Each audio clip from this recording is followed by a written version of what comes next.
Hello there. Good morning, good afternoon, good evening, wherever you are. I'm Ryan in Singapore. Welcome to our mindfulness practice.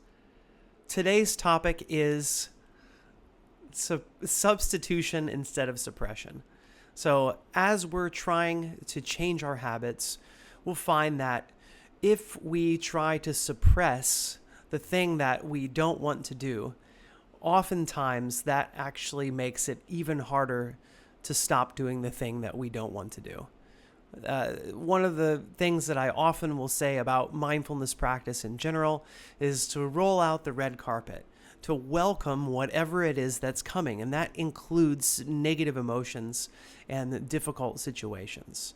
Is that when we meet them head on, when we meet them welcomingly and lovingly, it makes them easier to face than it does when we try to suppress or deny that this difficult thing has showed its face. And so what substitution does instead of suppression is it allows us to redirect our energy. So we do have some energy that wants to go towards the habit that we're trying to stop. So is it possible for us to notice, first of all? I mean, this is really, really, really the key, and I think I've gone through this a few times now, but like the cue is really the space where we have the most control. Once we get to craving, we still have some control, but it's getting a bit less and less. And then after the response, once the response is done, then there's nothing more that we can do once we've done, once we've executed. What we can do after the execution is to, again, so mindfulness can work in every step, is to see clearly what happened without judgment. And this is, part of it as well, is can we, even after we've done the thing that we don't want to do or didn't want to do, can we see it clearly, non-judgmentally? Because when we do execute harsh judgment on ourselves, this also makes it easier to make that failure again, which sometimes is counterintuitive. You go, well, hey, if I have this attitude of harshness, like you suck, you're bad, why did you do this? Why did you screw up again? Like that's the voice that I need to hear to stop myself from doing it again. Whereas in fact, the truth is, and the data shows that this is not the way. That in fact, that this kind of harsh self-talk creates guilt, shame, anxiety, all of these negative emotions that we will in the future try to avoid again. And what's the way to avoid it is actually not going to be by what the way we're going to avoid it is by denying it, by not looking at it, by suppressing it, instead of what we're hoping, which is this negative self-talk is going to help keep me from repeating the behavior. Whereas the truth is, and the data shows that this isn't how it plays out in reality. So in this step one of the cue, when we notice the thing that it is that's driving us to do that behavior, what can we do? And so the first thing that we must do is notice that it's happened. And this is why mindfulness is so critical to it, because you cannot break this automatic habit loop if you do not recognize that it's happening. It's just going to continuously happen without any ability for us to interrupt it. And then the other thing as well, as we've talked about in previous sessions, is that sometimes we'll notice it and we'll still execute that behavior that we don't want to do. And so this is really important, that we are able to notice that non-judgmentally as well, and that we don't judge ourselves harshly. And that's why we practice self-compassion. And that's what last session was about, was how to practice self-compassion when you slip, because you will slip. You're not going to get it right 100% of the time. And so can you be gentle and easy on yourself so that there isn't all this shame and anxiety and negativity about it, that we can look at it as a learning experience and mindfully observe it and go, oh, here's what happened. This is truly what happened this time. Here are the steps that I went through.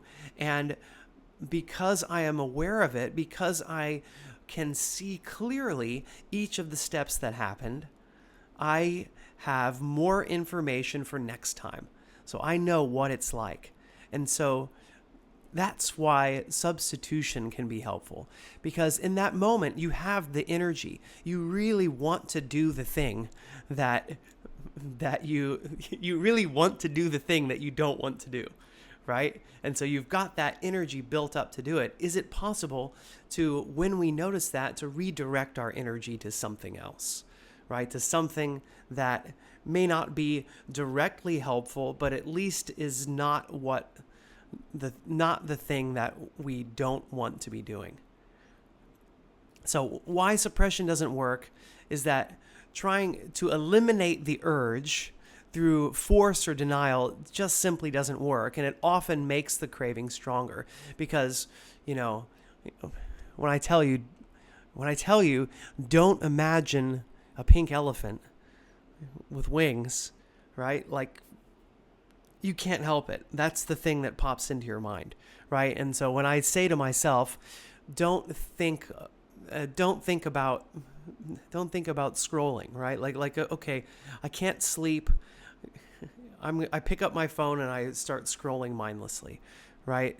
So if I think to myself, don't do this, it's just like, don't imagine the pink elephant with wings. The more that I try not to think about it, the more I actually think about it. So suppression doesn't work. It does cause that cue to keep popping up more often, and it ends up leading to frustration and shame and eventually giving in. So substitution is recognizing this underlying need or craving and then finding a healthier way to meet it. So it's compassionate and it's practical. Instead of fighting yourself, you're redirecting the energy. So just for example, instead of suppressing your stress eating, and maybe that's your habit, is your stress eating, notice that it's happening.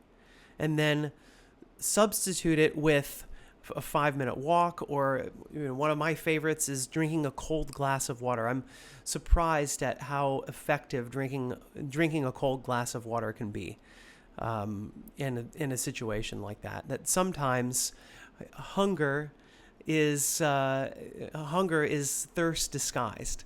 So try this out, for example. How mindfulness supports the substitution is that it helps us notice the trigger of the craving, and it helps us notice it before the autopilot routine begins. And that creates that space. So that noticing gives us just that brief moment of space to ask myself, what is it that I really need right now? So digging in more deeply, what is it that I really need right now? And then we can choose to substitute it with something that's more nourishing instead of something that is simply reactive. So I've given a few examples. Just some like a helpful phrase here could be, what we resist persists. What we meet with awareness can be transformed. And substitution says yes, whereas suppression says no. And so that can be really transformative, to find a way to say yes to ourselves. So how does that work in reacting when someone criticizes me? Like the real key here is, again, this step one. It's like, can you recognize that? And, what's the payoff for the reactivity? The payoff is the immediate satisfaction of defense, of feeling like I'm protecting myself. Whereas if we can notice it ahead of time, what is it that we can substitute instead of a reaction? And I think one of the best substitutes in a situation that's lightning speed like that is take a mindful breath. Just pause for a moment. See if you can be aware of what you're feeling in that moment. And a lot of times, just that pause is enough to begin to dissolve the really strong emotions that you're feeling. And then the other thing that can be done in this time of reacting when someone criticizes you. So to me, the best substitution in this situation is self-compassion. Can I, instead of speaking out these defensive words, can I, during my pause, internalize some helpful phrases to myself, right? I want to be happy. I wish happiness for myself. And I wish happiness for this other person. This other person is a human being like me. Is it possible for me not only to wish happiness for myself, but to wish happiness for this other person? Usually their harsh criticism is coming out of some desire for themselves, right? That they perhaps are unskillfully offering you feedback, that maybe there's something that you've done that has made their life more difficult. They, like you, want to be happy, want to feel safe, want to be healthy and whole, want to be feeling at peace. And so maybe there's something that's disrupting them. And as we recognize that common humanity, and of course, maybe this can take more than a split second, but it can really help shift how we're feeling and what we're doing in that moment. Rachel says, when I'm having a sweet craving and I keep nothing in the house with sugar, I substitute it with something else, like a piece of fruit, a handful of raw nuts or veggies with dip. Thanks, Rachel. Thanks so much. I think that's really helpful. And I'm going to offer one more because we've been talking about procrastination recently. And so procrastination is another good example. And interestingly, I'll just tell you about my own noticing of my own procrastination. I've found that making sure to meditate regularly helps. It just helps. That I find that I am much, much more likely to notice the cue for procrastination and see it non-judgmentally and to see it more neutrally and to not react negatively to it. That the anxiety really is, it's like a blinder. I can see it. I can see that blinder coming up and saying, like, I'm not even going to look at this. I'm not even going to look at my unread emails. I'm not even going to look at this task that I have to do. I'm going to immediately start scrolling or watching videos or doing something that is going to help me avoid it. So as you sit down to do the thing that you're supposed to do and you feel the urge to procrastinate, whether it be scrolling or snacking or cleaning or whatever, the suppression sounds like, don't do that. Stop being lazy. Just focus, right? And the result is the pressure builds, the discomfort grows, and you often give in, or, and this is super, this is what happens for me. You sit frozen in guilt doing nothing. So instead of trying to suppress it, is it possible to notice it mindfully? Here it is. Here's that urge to avoid. It's showing up again. And then asking myself, what's underneath this? Sometimes fear, sometimes overwhelm, sometimes perfectionism. And then the substitution comes, which is something small that's Something small that's going to move me slightly forward without amplifying the discomfort. So instead of finish this, clear out all of your emails, it could be, okay, just write for 5 minutes or just read the first 10 emails. So instead of scrolling, maybe having a stretch, drinking a glass of water, doing something to help to reset, and adding in a bit of compassionate dialogue. Instead of, I'm lazy, kind words like, this is hard, but I can take one small step, can be really beneficial. So it's not ignoring the urge. And I think that's important to notice. It's not ignoring. It's not suppressing. It's just channeling the energy differently. So we see the craving. We see the craving for relief, for discomfort, for certainty, and then substitute with a step that brings us down the path of the real relief instead of the temporary escape that procrastination gives. So, procrastination isn't about time management. It's about emotional management. Substitution gives us healthier ways to meet those emotions. Yes, Emma, of course it's okay for you to share.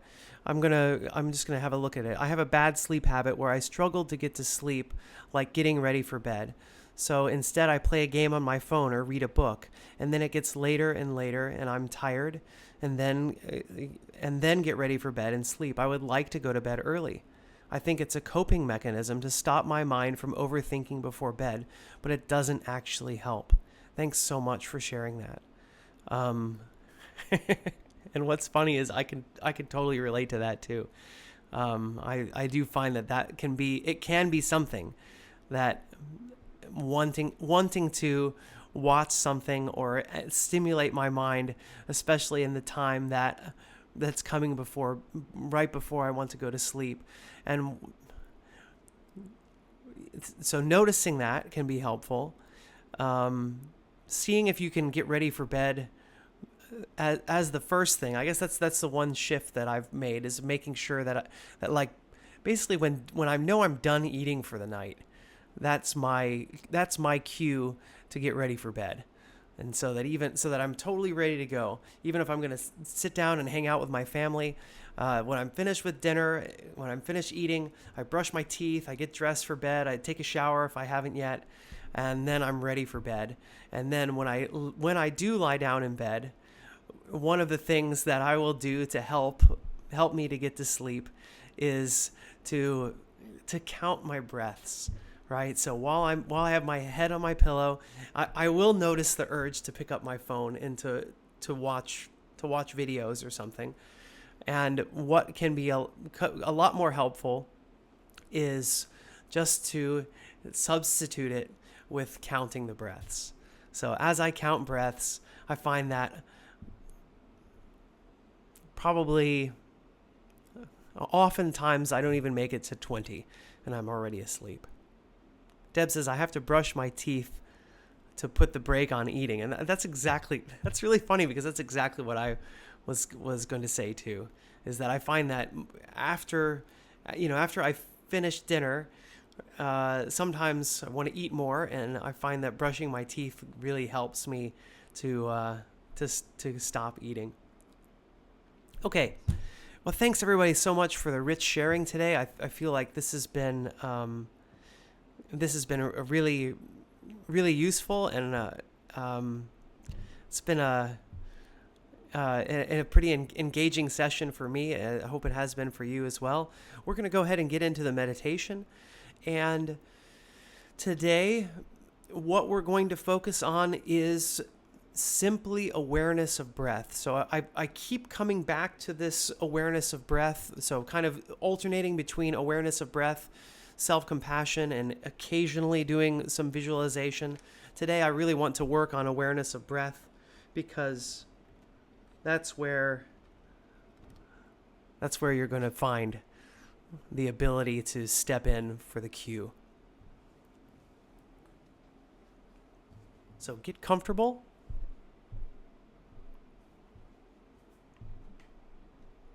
Find a posture that's going to be helpful for you today.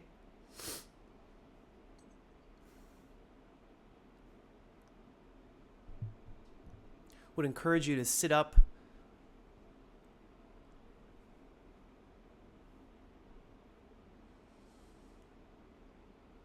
Bring your back away from the backrest. So a way to support yourself.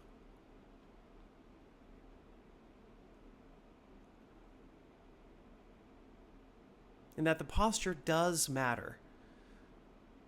That when we're sitting up straight and tall, when we're sitting in a dignified posture, that it can really help our resolve in staying focused. And so what you'll find as you do awareness of breath meditation practice is that your mind is going to wander. That's something that's normal and it's natural. It's going to happen. Every time you bring your mind back to the breath, that's your bicep curl of the mind. That's you noticing that your mind is not doing what it is that you've intended it to do.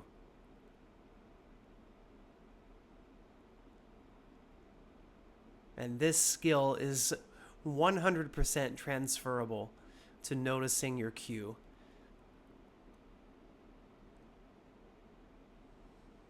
So let's just take a moment as we get started. Get comfortable. You can move your head back and forth, side to side, roll your shoulders a few times.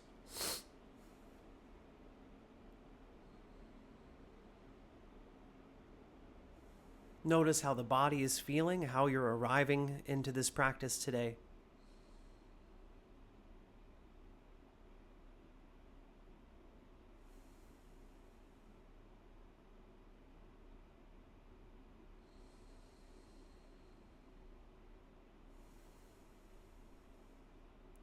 And I encourage you to take a few deeper breaths to help stretch out the diaphragm, stretch out the abdominal wall, stretch out your chest a little bit, just a little bit deeper for the next 5 breaths.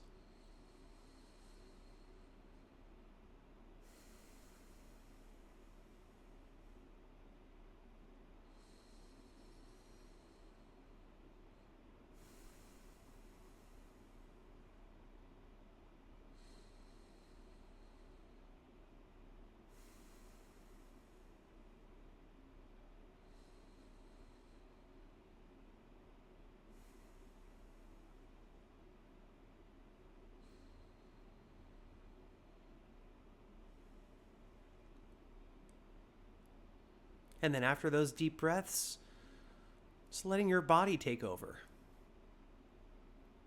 Like 95+% of the time, you're not even aware that you're breathing. Your body's doing the breathing all by itself. Let the body take over the breath once again. And your job is nothing more than watch, observe, see what the breathing feels like. Can you feel your belly expanding and contracting? Can you feel your chest rising and falling?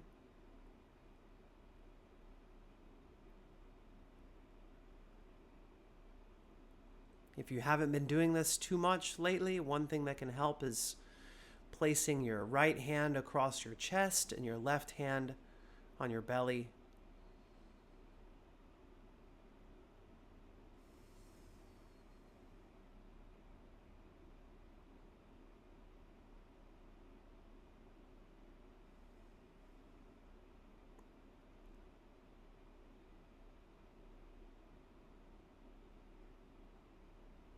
And just feeling the gentle waves of a breath.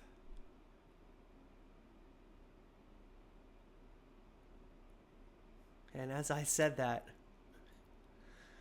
In my mind appeared a beach with a sunset out in the distance, and waves just gently coming in and out. The waves coming up the beach as I breathe in, and the waves going out as I breathe out.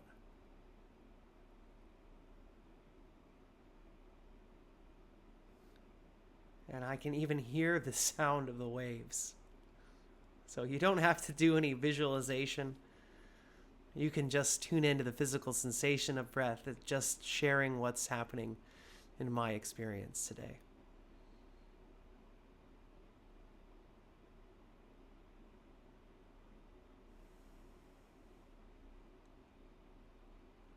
So when we observe the physical sensation of breathing, what can be helpful is to concentrate our attention in one spot in the body instead of trying to observe too much. So some meditation traditions encourage you to observe the belly 2 finger spaces below the navel.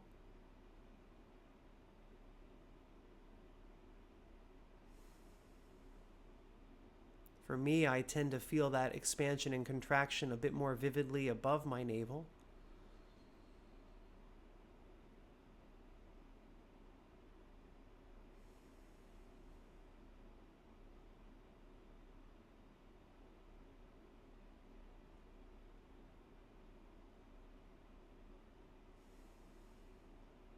I can feel my t-shirt gently brushing against the skin of my belly as I breathe.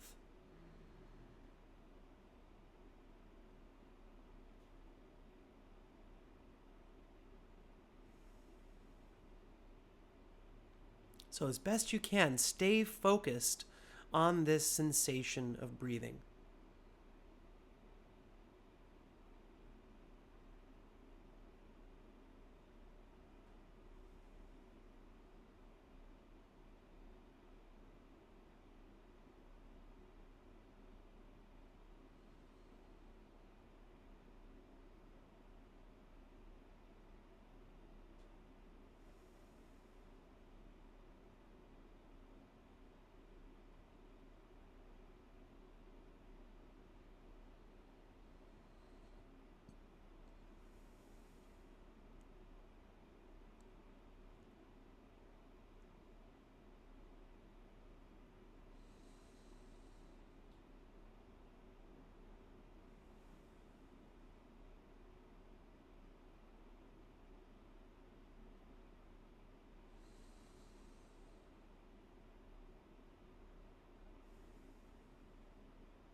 Do you find your mind is wandering to other things? One thing that can aid is a curiosity about our breath. Where are the limits to my knowledge, my experiencing of my breath?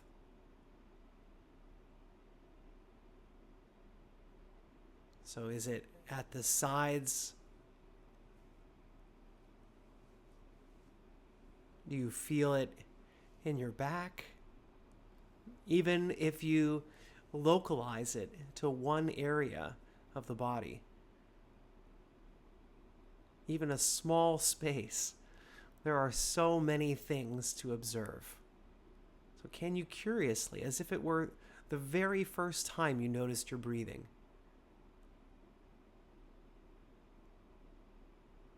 observe inhalation and exhalation? And if you do find that your mind has wandered away, what kind of internal dialogue happens?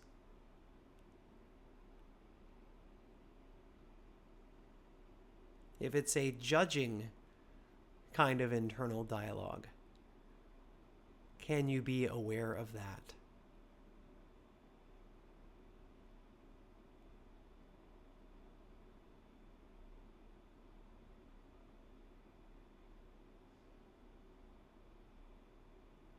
So, are we judging the judger? And this is the joy of the mindfulness practice, is the layers upward of awareness that we can achieve.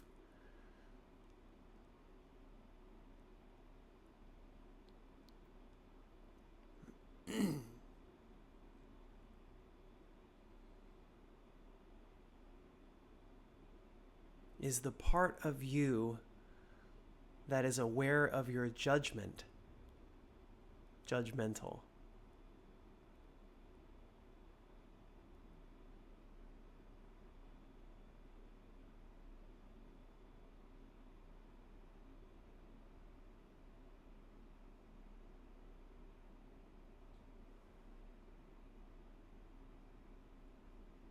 So keep it up. Every time you notice that your mind has wandered and you gently release and bring your attention back, you are making your attention and awareness stronger. So keep it up.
As we draw our practice to its close, I like to encourage you to give yourself a little bit of gratitude for having made this time to strengthen yourself in this way today.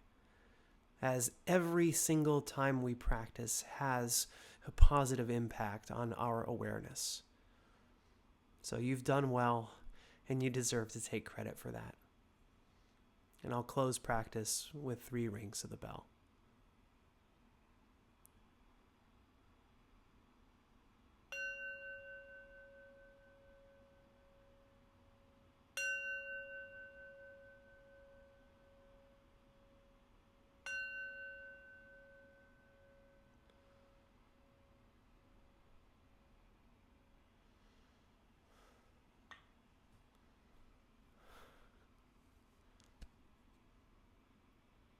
Thank you for being here today. Thank you for practicing with me. Thanks for being here for everybody else as well. How did it go today? Did you notice your mind wandering? And if you did, remember that that's not a bad thing. That is just how your practice went. And Jean says just about sleep. There are a lot of sleep recordings on Insight Timer. Try putting one of them on when you're picking up your phone instead. Thanks, Jean. That's an excellent idea for substitution. And I guess what I can recommend is that you favorite a few of them. You favorite a few of your favorites so that you don't have to go searching very far. And that way you'll be able to do it more easily. This is a good time for me to say as well that one thing that is always supportive in your meditation practice is to work on the 9 attitudes. I mean, I think I talk about the 9 attitudes are implicit in my meditation practice. I think I've worked on them enough that I don't even need to think about them anymore, that they automatically show up in my practice. They automatically show up in my teaching. And so I think if you haven't yet, sign up for the course that's on your screen now. I think it's really one of the best ways to enhance your meditation practice, ways to remember your intention as you practice, and to be more successful in getting the results that you want to. So do check it out. Non-judging is the first attitude, and I think that is so key in having a successful practice because, of course, I mean, even as we do the mindfulness practice of just awareness of breath, you'll find that inside of non-judging is self-compassion, that we are going to fail. Like that's part of the meditation practice. There's no way, or it's extremely rare to be able to stay focused on your breath for the entire time and to have no external thoughts about like what's going on later today. What did I just come from? Hey, I don't like her. Hey, this encounter was hard. You know, all this stuff tends to flood into our experience when we tell our minds just focus on the breath. And when we catch ourselves, there's often this desire to go, I screwed up. I can't believe I'm not focused on the breath, right? Non-judging is always there. Patience, right? Keep practicing because practice takes time. You know, you think training muscles in the gym takes time for your muscles to grow. Well, guess what? Training your habit loops, training your mind to change the way it is even harder, and even harder to see the results than training your body. So, you know, it's something that you have to stick with. And the 9 attitudes are ways that will help to bolster your practice. So I really wanted to create this course as a gift to be able to share these things that have helped me so much in my own practice. So I hope you'll try it out.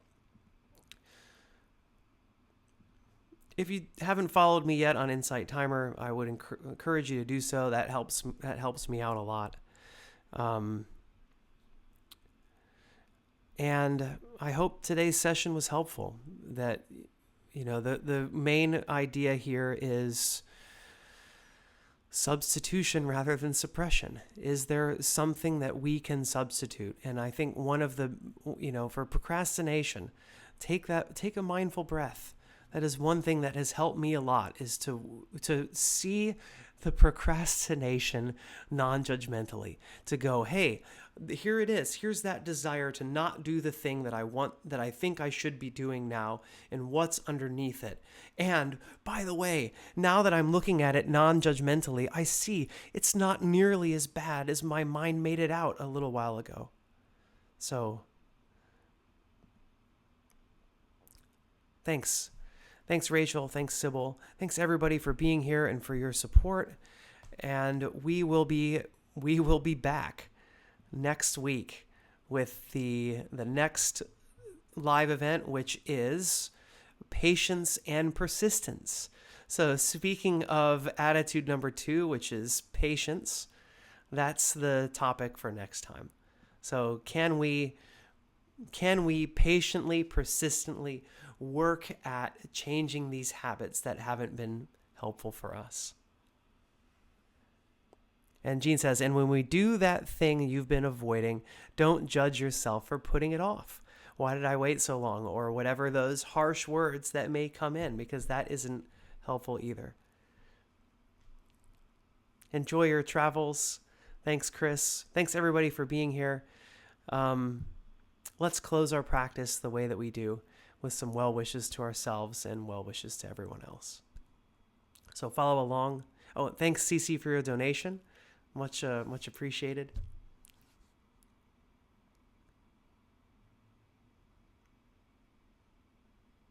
May I be happy and peaceful. May everyone watching, listening, wherever you are, I wish you all happiness and peace. May all human beings, everyone, everywhere, big or small, healthy or sick, those that agree with us and those who don't agree with us, may we all be happy and peaceful. Thanks again, everybody. See you next week. Until then, bye-bye.